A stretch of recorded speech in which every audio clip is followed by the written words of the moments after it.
Welcome to the only daily podcast focusing on compliance news of the day. Each morning, start your day with a cup of coffee and Tom Fox, the voice of compliance, to hear about 4 of the top compliance, corruption, or leadership stories you will need to start your day. The Daily Compliance News is a production of the Compliance Podcast Network. First, a word from this month's sponsor, Ethico.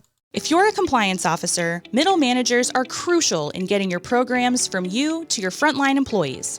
But how do we activate those managers and get them on our side? Ethico's new Middle Manager Toolkit equips you with the skills needed to empower your managers, to promote a culture where ethical behavior thrives and employees feel empowered to speak up. Learn how to turn frontline managers into ethical leaders with our new white paper, Empowering Middle Managers as Ethics Champions. And did I mention you can get the whole toolkit for free? Head to ethico.com to download the full toolkit today. If you're wondering about what you can do if you find yourself in an FCPA compliance action, check out the FCPA Survival Guide. It's my latest book. It's sponsored by Ethico, and in it, I take up and write the top 10 things you can do to reduce your overall fine and penalty if you find yourself in an FCPA enforcement action. So check out the FCPA Survival Guide. The Daily Compliance News for February 6, 2025, the transferred to IT edition. We begin with that story as the Wall Street Journal reports that the SEC's top litigator who battled with crypto giants has been reassigned. Yes, reassigned to IT. Well, I guess everyone knows what that means. Well, he didn't get reassigned to special projects, so I suppose there's some comfort in that. But now he is in the IT section of the SEC. I guess it pays, or it doesn't pay to do your job at the SEC. No slide on IT departments. Next up from the BBC, when employees smuggle AI into work? Well, it's because it's such a powerful tool. But what does that mean in the workplace?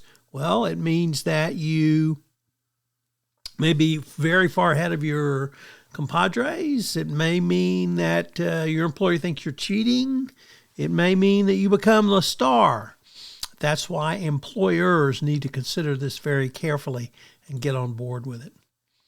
Next up from Reuters, the UK clothing giant Shein is considering a IPO, but it may be reviewed for its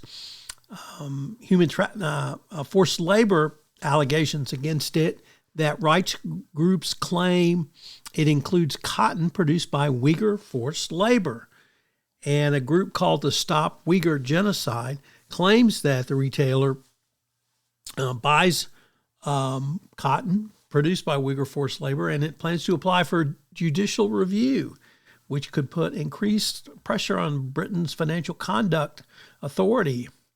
Now, there's a high bar for this to exceed. Nevertheless, it shows the power of forced labor and human trafficking in the business world.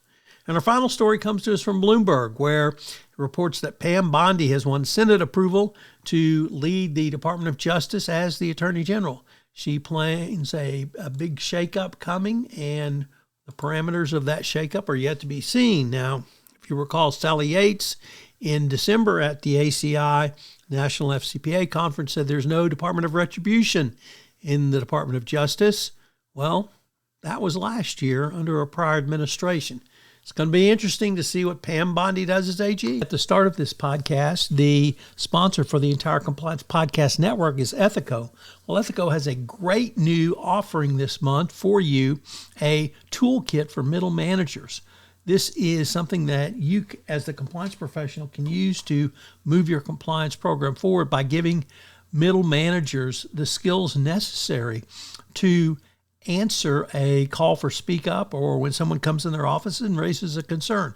I can't think of a tool that will be more valuable for you in the current era of enforcement. The Daily Compliance News is a production of the Compliance Podcast Network and a proud member of C-Suite Radio. Thanks so much for listening. I hope you'll join me again tomorrow.